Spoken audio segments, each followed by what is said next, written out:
दोस्तों मेरे पास एक बहुत ही खुशखबरी तुम सबके साथ शेयर करने के लिए। एनटीए ने कल जेईई मेन फेब अटेम्प्ट 2021 के रिजल्ट्स रिलीज करे और उसमें ज्योतिरादित्य गुप्ता के 100% आए हैं फिजिक्स में इसका स्कोर भी 100% रहा, यानी 100 आउट ऑफ 100 स्कोर किया इसने जेईई मेन में और इसका फिजिक्स का परसेंटाइल 100% आया। इसका ओवरऑल परसेंटाइल बना 99.933। आज ज्योतिर अपने साथ है, अपन इससे बातें करेंगे, इसकी प्रिपरेशन स्ट्रेटेजीज के बारे में जानेंगे, टाइम मैनेजमेंट के बारे में जानेंगे और थोड़ा सा इंसाइट लेंगे कि जेईई मेन की तरफ जब अपन बढ़ते हैं तो 2 साल की जर्नी अपन कैसे तय करते हैं जिससे कि अपने को वैसे रिजल्ट्स मिले जिनके लिए अपन ने प्रैक्टिस करी है, जिसके लिए अपन ने प्रिपेयर किया है। लेकिन उससे पहले दोस्तों ज्योतिर के बारे में थोड़ा सा मैं इंट्रोड्यूस कर दूं। इसने IGCSE बोर्ड से, जिसको कैम्ब्रिज बोर्ड कहते हैं, उससे क्लास 10th करी थी और इसका टॉप इन द वर्ल्ड आया था मैथमेटिक्स में। ये NTSE स्कॉलर भी है और इसके साथ इसने क्लास 11th में KVPY भी क्लियर कर लिया था विद ऑल इंडिया रैंक 209। इसने Indian association of physics teachers IAPT जो नेशनल स्टैंडर्ड एग्जाम कराता है उसमें भी केमिस्ट्री का एग्जाम इसने लास्ट ईयर ही क्लियर कर लिया था। एंड यूनिवर्सिटी ऑफ टोरंटो जो है उससे इसको एडमिट भी मिल चुका है कंप्यूटर साइंस इंजीनियरिंग में with a very handsome amount of scholarship of $100,000। आओ दोस्तों बात करते हैं अपन। So congratulations Jyotir for a brilliant performance in JEE Main. तो सबसे पहला how you are feeling right now? बहुत अच्छा लग रहा है सर, मैं फिजिक्स में इतनी मेहनत करी सर 2 साल में और फाइनली उसका आउटपुट आया। You can see here it's 100 written in front of physics. तो फिजिक्स में 100% आए हैं। तो अपन सबसे पहला सवाल यही पूछते हैं कि जो प्रिपरेशन स्ट्रेटेजी होती है, जो जर्नी होती है 2 साल की, उसमें थोड़ी सी इंसाइट दे कि किस तरीके से प्रिपेयर किया, क्या जो मेन पॉइंट्स है जो एक बच्चे को ध्यान रखनी चाहिए जो आज अपनी एक जर्नी चालू करने वाला हो जेईई के लिए। प्रिपरेशन में तो बस ये है कि मतलब स्टार्ट करते टाइम बस नॉलेज लेने पे अपने को फोकस करना, अपने को एग्जाम का नहीं सोचना, अपने को कौन से एग्जाम में क्या क्वेश्चन अपने को कैसा होगा उसका पहले से नहीं सोचना। शुरू करते टाइम तो बस एकदम बस एक नॉलेज गेन करना है कि भाई फिजिक्स के सारे मुझे तरीके याद हो जाएं, पूरी मैं फिजिक्स में ट्रेंड्स वगैरह याद रख पाऊँ, सारे फिगर्स और फॉर्मूलेज वगैरह सब पे कमांड रहे टाइम टू टाइम। ऐसा नहीं कि मतलब फॉर्मूले पढ़ते टाइम आप टीप के कर लो और लास्ट में फिर आप सोचो कि फॉर्मूले सारे याद रह जाएंगे, तो ये चीज नहीं होती। हाँ, मतलब एक अप्रोच, एक एटीट्यूड बहुत मैटर करेगा दोस्तों कि मुझे सीखना है इसलिए पढ़ना है, ना कि तुम ये सोचो हाँ 2 साल बाद मेरे को 100% लाना है इसलिए पढ़ना है। क्योंकि अगर तुम नंबर के लिए सोचोगे, क्योंकि बहुत बार मेरे को बोलता था ज्योतिर कि सर अगर मैं नंबर के लिए सोच के करूंगा ना तो हो सकता है मैं कहीं ना कहीं फंबल कर दूं, लेकिन जब तक मैं मजे में पढ़ रहा हूं तब तक मैं निकालता जाऊंगा। और इसने मजे में पढ़ के दोस्तों इस कॉल लिया इसने, ठीक है। तो जब अपन प्रिपेयर करते हैं now it is a right moment कि तू खुद बताए कि कौन सी बुक्स हैं जो तूने पढ़ी, क्या तरीका है बुक्स को पढ़ने का, क्योंकि बहुत सारी बुक्स हैं मार्केट में, मटेरियल तो बहुत अवेलेबल है। हाँ, तेरा क्या इंसाइट है उस पे? इंसाइट किताबें तो मैंने भी बहुत सारी खरीद ली थी शुरू में पर सारी मतलब धूल ही चढ़ रही आधी ज्यादा बुक्स पे। तो बेसिकली एनसीईआरटी है जेईई मेन के लिए, तो एक book JEE main, boards, JEE advanced, primary source and final source सभी एनसीईआरटी है। एक तो शुरू भी उससे करेंगे आप और एंड भी उसी से करेंगे। उसके साथ आपको बिल्ड करने के लिए, एक्स्ट्रा प्रैक्टिस के लिए दूसरी बुक्स करनी होती है। तो पर्सनली मैंने तो डीसी पांडे की जो JEE main and plus advance वाली सीरीज है वो फॉलो करी थी, 5 बुक सेट। तो उसने काफी हेल्प किया ओवरऑल मेरे को पूरा मतलब वो कितनी अच्छी वेल डिजाइन बुक है कि जिसके अंदर कंसेप्ट आपके ना सीक्वेंशियली कंसेप्ट बिल्ड हो गए। तो वो क्लास में भी वही डिस्कस होती थी बुक, तो उसी में ओवरऑल क्वेश्चंस अच्छे थे, थ्योरी भी अच्छी है उस बुक की। तो मेंस के लिए तो उसने 100% लाई, प्लस एडवांस के लिए भी सारे कंसेप्ट स्ट्रॉन्ग कर दिए उसने। एंड देन एनसीईआरटी तो मस्ट है क्योंकि एनसीईआरटी से ही सारे चैप्टर्स की आपको जो थ्योरी है, जो आपका बेस बिल्ड होगा एनसीईआरटी से ही होगा फाइनली, और जेईई भी उसी से बुक क्वेश्चंस पूछते हैं। और प्लस जो एक्स्ट्रा टॉपिक्स है जैसे सेमीकंडक्टर्स वगैरह, ये वाले टॉपिक्स भी एनसीईआरटी में ही दिए हुए बेस्ट। और प्लस मेरे सेट में तो इसके 3 क्वेश्चन आ गए सेमीकंडक्टर जो चैप्टर है उसके, तो वो चीज़ और कहीं है ही नहीं और कहीं डिस्कस भी नहीं होती। प्लस केवल एनसीईआरटी में दी हुई है वो चीज़ और उसकी थ्योरी है और बहुत बड़ी थ्योरी, तो वो चीज़ एनसीईआरटी से ही पढ़नी पड़ी थी। तो अगर मैं मतलब एक ऑर्डर में रखना चाहूँ तो मेरे पास खूब सारी बुक्स हैं, मेरे पास एनसीईआरटी है और इन बुक्स को पढ़ने का एक तरीका कि अगर एक बच्चा चालू कर रहा है, जैसे कि जो अपनी जर्नी पे चालू हो रहा है, क्लास 10 से 11th में आ रहा है, वो ये वीडियो को अगर देख रहा है और फिजिक्स में कहीं ना कहीं वो बहुत ज़्यादा इंक्लाइंड है, जेईई में वो परफॉर्म करना चाहता है, तो what will be the preferred order कि मेरे को किस तरीके से पढ़ना है, स्टेप बाय स्टेप जो कॉन्सेप्ट बनते हैं उसको बनाने के लिए क्या मेरे को एक अप्रोच फॉलो करनी चाहिए? हाँ सर, स्टार्ट तो अपने ऐसे ही रहता है कि स्लो स्टार्ट करें आप, मतलब थोड़ा थोड़ा करके शुरू करें कि एनसीईआरटी की थ्योरी पढ़ ली, उसके बेसिस पे जो भी 10-15 क्वेश्चंस है वो ट्राई कर ली। बहुत बार ऐसा होता है ना, जैसे 11th में जो अपने क्वेश्चंस आते हैं ना उसमें इंटीग्रेशन और ये सब बहुत इन्वॉल्व रहता है, तो मतलब उसमें काफी बच्चे ना स्ट्रगल करते हैं कहीं ना कहीं तूने बात भी फील करी होगी स्टार्टिंग में। वहां पे कैसे मैनेज करना बच्चे को, क्योंकि कहीं क्या होगा कि जैसे जहां तक मेरा पर्सनल एक्सपीरियंस है ना, बच्चे क्या करते हैं ना, उसको रटने लग जाते हैं कि याद करो, बट देन वो तुम्हारे 12th में मैथ में आने वाला है भाई। बिल्कुल सर, 11th में मेरे को बहुत ज्यादा फील होता था ये कि प्लस मतलब लाइन से आते थे सब, पूरी मैकेनिक्स में आता है इंटीग्रेशन डिफरेंशिएशन, देन छोटे एलिमेंट लेना वगैरह, फिर उसके बाद थर्मो में भी थोड़े बहुत लग जाता है इंटीग्रेशन, तो उन सब में फील यही होता था उस टाइम कि ये तो अभी हो ही नहीं रहा है, इतना ट्रबलिंग है। पर स्टार्टिंग से कॉन्फिडेंस दिया आपने कि मैथ्स में आएगा ही आएगा, और फिर 12th में जब मैथ्स पढ़ी तो 12th की जब एनसीईआरटी की मैथ्स पढ़ ली, 12th की जो इंटीग्रेशन डिफरेंशिएशन एनसीईआरटी में दिया हुआ है बोर्ड्स के लिए जो पढ़ना है, उस वो करने से इतना कॉन्फिडेंस आ गया इस वाली इंटीग्रेशन पे 11th के फिजिक्स की, कि वो चीज़ अब नॉर्मल लगती है। तो वो हर 11th के बच्चे को 11th में लगेगा ये चीज़, पर आपको कॉन्फिडेंस अपने आप को दिलाना है कि आप जब 12th में पढ़ोगे, और 12th में अगर आप सीरियसली पढ़ाई करोगे, जब नॉर्मल आप जब 12th में क्लास में भी आप अपडेटेड पढ़ोगे, पूरा आपका टास्क टाइम टू टाइम करोगे इंटीग्रेशन डिफरेंशिएशन का, पूरी कैलकुलस, तो वेक्टर 3D भी जैसे जो चैप्टर है, ये सारे 12th की जो मैथ्स है, ये 11th, ये जब आप अच्छे से कर लोगे तो 11th वाली कोई भी चीज़ दिक्कत नहीं देगी 11th में, जितनी भी मैथ्स का एप्लीकेशन है फिजिक्स में। तो मतलब अपन ये समझ सकते हैं दोस्तों कि अपन जब पढ़ रहे हैं तो जो अपना पेस होगा, एक तो इसने क्या बोला कि you have to go slow, initially थोड़ा धीरे चलो, क्योंकि उस फ्रेम ऑफ माइंड में आना है कि मुझे फिजिक्स सीखनी है, मुझे जो कॉन्सेप्ट्स हैं वो अपने अंदर मतलब एब्जॉर्ब करने हैं। बिल्कुल सुपरफिशियली उनको ये नहीं कि भाई पढ़ लिया और एग्जाम में नंबर लिया है, जो तुम्हारे छोटे मोटे मिड टर्म और जो भी चल रहे क्वार्टर और हाफ ईयरली एग्जाम है उसमें तुम नंबर ला रहे हो, जो भी पीरियोडिक टेस्ट हो रहे हैं नंबर ला रहे हो और वहीं पे खुश हो रहे हो।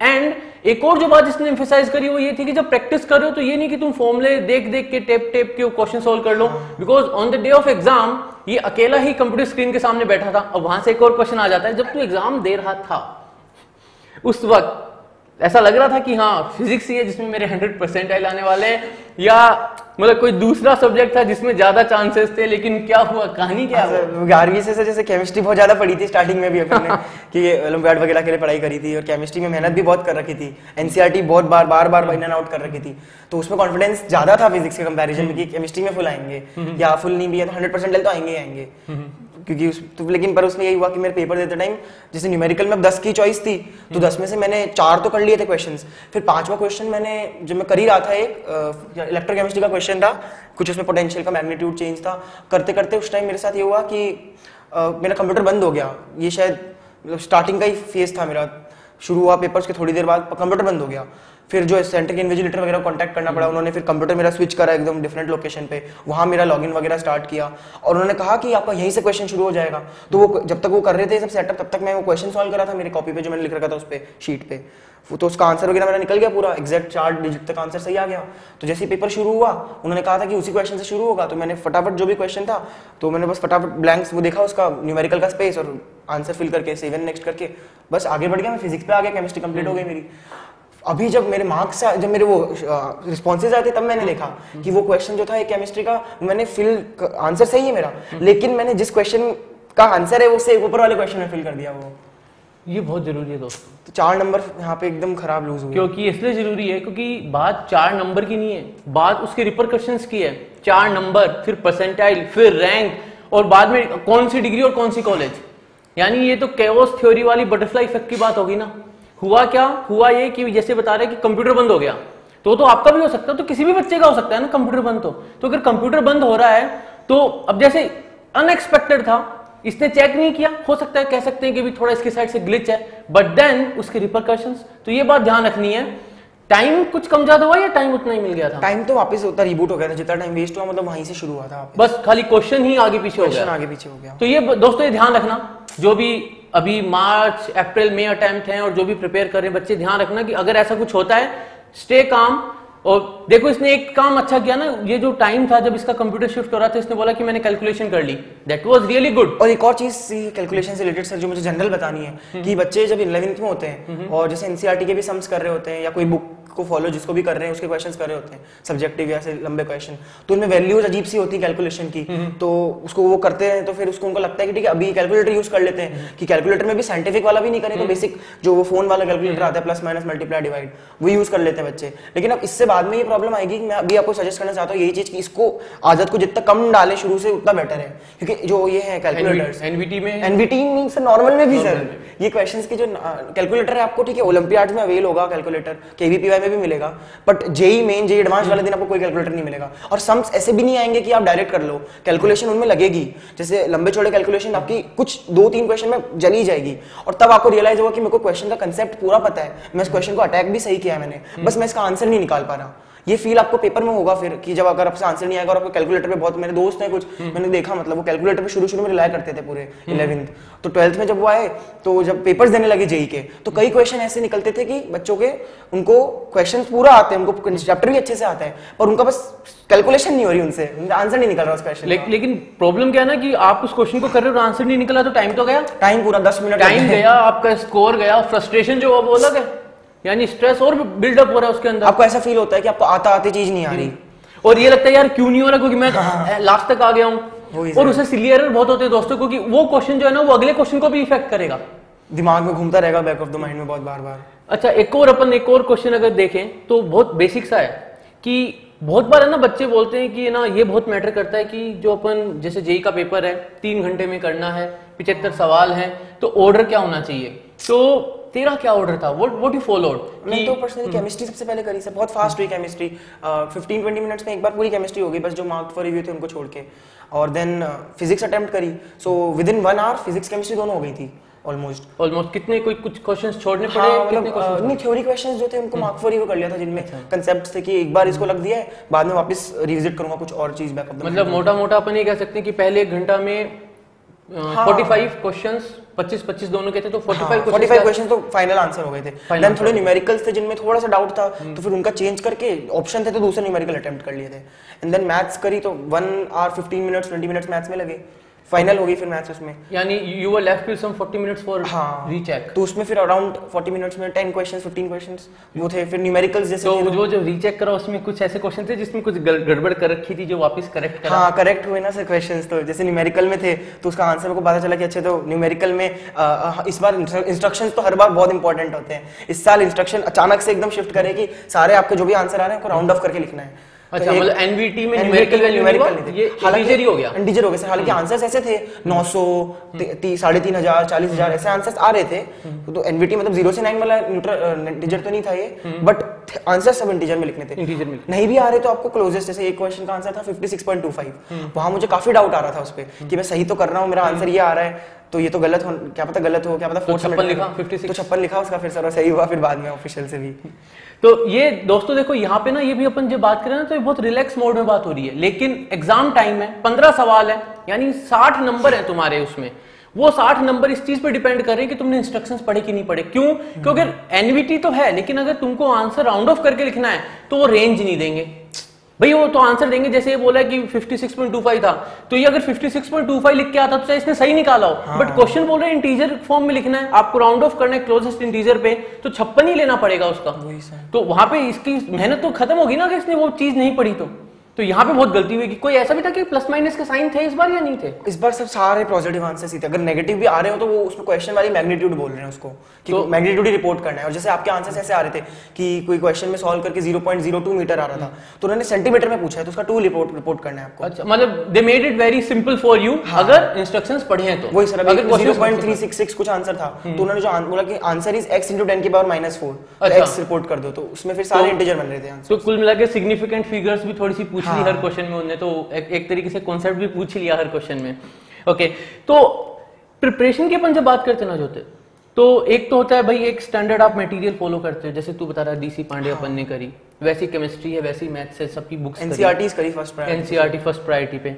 कैसे, मतलब तरीका क्या एनसीईआरटी को पढ़ने का? क्योंकि जहां तक मेरे को लगता है ना बच्चे ही नहीं समझ पाते कि एनसीईआरटी को पढ़ा कैसे जाए। उनको लगता है एनसीईआरटी तो बोर्ड का बच्चा पढ़ता है, हम पढ़ें कि हम तो जेई के हैं, हम तो नीट के हैं, बट कहीं ना कहीं NCERT plays a very important role. और जब से जेई का पैटर्न चेंज हुआ इसमें तो एनसीईआरटी तो बहुत प्राइम इंपॉर्टेंस की हो गई है। तो थोड़ी सी ये जरूर बताएं इन बच्चों को कि एनसीईआरटी को पढ़ कैसे सकते हैं, पढ़ना कैसे चाहिए उसको। मतलब एक तो होता है किताब खोली बैठ गए तो उनको लगता है क्या कहानियां दी हुई है, क्या तरीका होगा? सर एनसीईआरटी में तो अपन लाइन बाय लाइन चलेंगे एनसीईआरटी पढ़ते टाइम, और लाइन बाय लाइन आप उसको इंटरप्रेट करने के बाद उस पर खुद से अपने वो देने होते हैं इन पे कि खुद के आर्गुमेंट्स देने होते हैं कि अच्छा यहाँ पे ये वर्ड, यहाँ पे ये सेंटेंसेस यूज हुआ है, इसकी चीज को ऐसे बताया एनसीईआरटी ने, तो ऐसी चीज होती है। फिर आप उसको, अगर आपको कुछ ऐसी चीज मिली जो आपको नहीं पता, तो फिर आप उसको अपने रिफ्रेशन में ढूंढो, वहाँ पे आपको और मिलेगी। बाकी एनसीईआरटी की लाइन जो होती है वो reading in between the lines करनी पड़ेगी एनसीईआरटी में, और बार बार पढ़ना पड़ेगा, एक बार में किसी को नहीं समझ आएगी एनसीईआरटी। जैसे तेरे जेईई मेन को अगर अपन एक एग्जांपल लें तो कुछ क्वेश्चंस ऐसे आए होंगे ना तेरे भी, बिल्कुल लाइनों पर से, जैसे कि एनसीईआरटी में फिगर दिया हुआ है मैग्नेटिक, उनका मैग्नेटिक फेरोमैग्नेटिक मटेरियल डोमेन्स में अलाइन कैसे होते हैं, तो वो थ्योरी बना के पूछ लिया उन्होंने क्वेश्चन की जब एक्सटर्नल मैग्नेटिक फील्ड लगाएंगे तो क्या अलाइन कैसे होंगे, बड़े होंगे, छोटे होंगे। Class 12th magnetism and matter वाला चैप्टर है।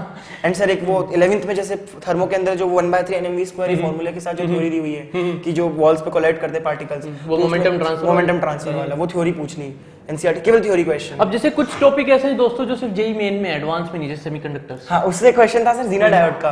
बिल्कुल एनसीईआरटी की लाइन है कि जीना डायोड, जब एनसीईआरटी ने एक पेज में जो उसकी थ्योरी दी हुई है उसमें लिख रखा है कि अच्छा जीना डायोड जो होता है हेवीली डोप्ड होता है और डिप्लीशन रीजन वेरी थिन होता है 10 की पावर -6। ये क्वेश्चन था कि बस ये पूछा था कैसा होता है डोपिंग कैसी है, हाई लो, और थिकनेस कैसी है। Then it would have been very easy for you. हाँ, वो तो बहुत इजी था, मेरे को तो सर 2 दिन पहले पढ़ा था, सेमीकंडक्टर डिवाइस था तो पूरा। बट जब ये पेपर में देख के आया उसके बाद जो अनऑफिशियल आंसर कीज आई, वहां पे इसका आंसर सबने दे रखा था कि थिक होता है, जितनी भी कोचिंग इंस्टीट्यूट्स की वो आई थी। तो मेरे को अपने पे डाउट आ गया, वापस 2 बार एनसीईआरटी वापस खोल के देखी मैंने कि मैंने सही किया गलत किया है, तो मैंने तो सही किया था और इसका आंसर सब जगह गलत था। जैसे यूट्यूब पे भी जो भी डिस्कस कर रहे थे, इसका सबने बोल रखा था कि हेवीली डोप्ड होता है पर थिक होता है। तो मेरे को भी डाउट है कि ऐसे थिक कैसे हो गया, तो एनसीईआरटी ने तो नहीं लिख रखा, पर फिर ऑफिशियली आया तो सही है मेरा। तो यानी ये जो नंबर है ये बता रहे कि एनसीईआरटी में जो वही सही है। तो देखो दोस्तों, ये बहुत जरूरी है यहाँ पे ना, अपन जिस बात पे एम्फेसाइज कर रहे हैं वो ये कि जेईई मेन के कुछ क्वेश्चन सीधे एनसीईआरटी की लाइन से आ रहे हैं। मोस्टली बच्चों को लगता है कि खाली केमिस्ट्री ऐसा है, लेकिन इसने ज्यादा एग्जाम्पल तो फिजिक्स के दिए हैं। हाँ। जो डोमेन वाली बात कर रहा है, जो ये ग्राफ वाली थर्मोडी की बात कर रहा है, जो ये बात कर रहा है सेमीकंडक्टर्स की, वो क्वेश्चन तो फिजिक्स वाले पार्ट के क्वेश्चन हैं। तो ये चीज अपने को ध्यान रखनी है कि एनसीईआरटी जब अपन पढ़ रहे हैं तो उसको वो बर्डन नहीं है, वो बोनस है। हाँ। वो तुम्हारे लिए इतनी इंपॉर्टेंट है कि वो तुमको वो नंबर दिलाएगी कि जो हो सकता है कि बाकी बच्चे जो उसको नहीं पढ़ रहे वो उसको कर ही ना पाए। ऐसी चीजें एनसीईआरटी में हैं।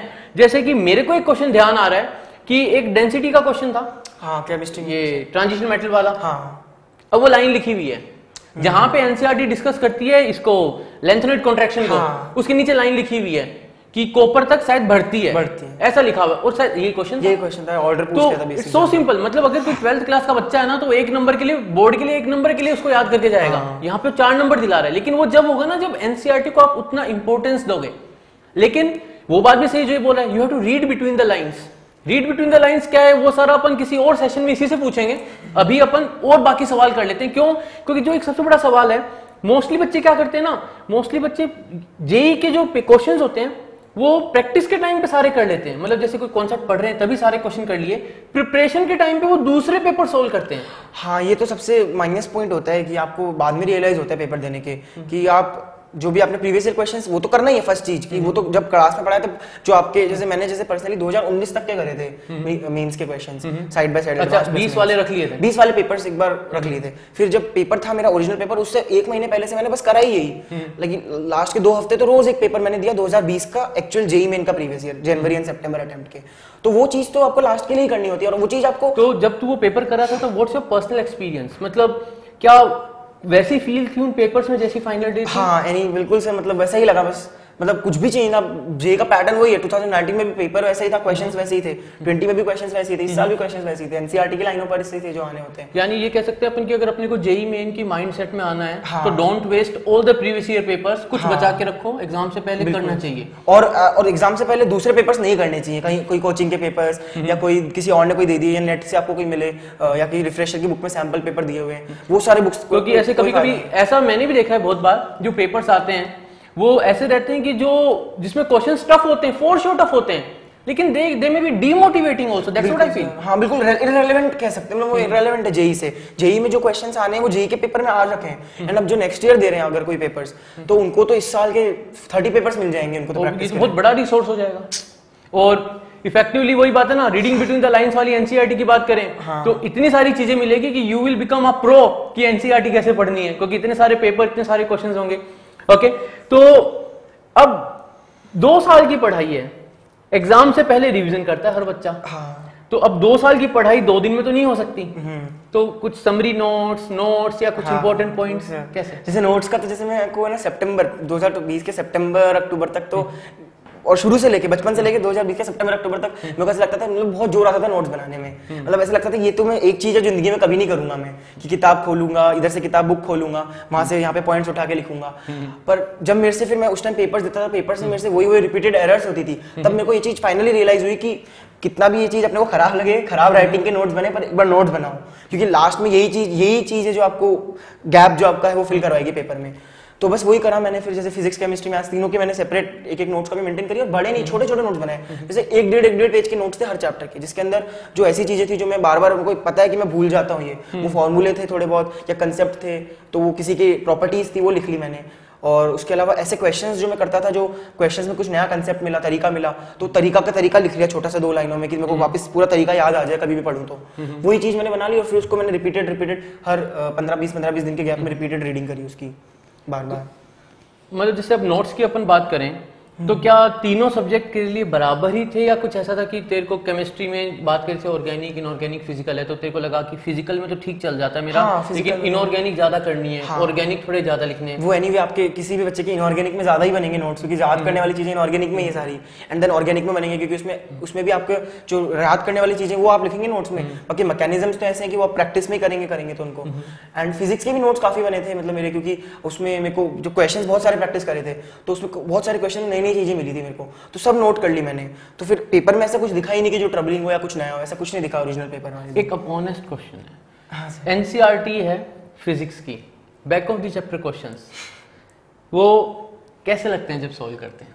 वो रोना आ जाता है, इतना टफ है, इतनी कैलकुलेशन है, इंटेंसिव क्वेश्चन है सारे, तो वो क्वेश्चन सीधा तो नहीं कर सकते बच्चे, मतलब सीधे तो नहीं करने नहीं चाहिए, सजेस्टेड ही नहीं है। उसके लिए तो पहले आपकी जो भी दूसरी बुक है उसके एटलीस्ट मेंस लेवल के क्वेश्चन तो सारे कर लो, और थोड़े बहुत सब्जेक्टिव जो होते हैं एडवांस लेवल वाले वो ट्राई करके फिर उनको करोगे एडवांस, तो फिर अच्छे फिर आप होना शुरू होंगे, चांसेस है कि आपसे हो जाएंगे वो।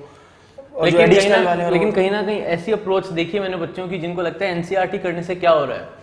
ये सच है दोस्तों, एनसीईआरटी के back of the chapter questions जो हैं, अगर तुम कर रहे हो और सीधे सीधे तुम्हारे से होते जा रहे हैं सारे क्वेश्चंस, तो तुमको एक पैटर्न जो दिखेगा वो दिखेगा कि हर चैप्टर से कोई ना कोई एक ऐसा क्वेश्चन तुमको दिखेगा जो तुम बोलोगे यार ये तो प्रीवियस ईयर एडवांस में आया हुआ लग रहा है यार।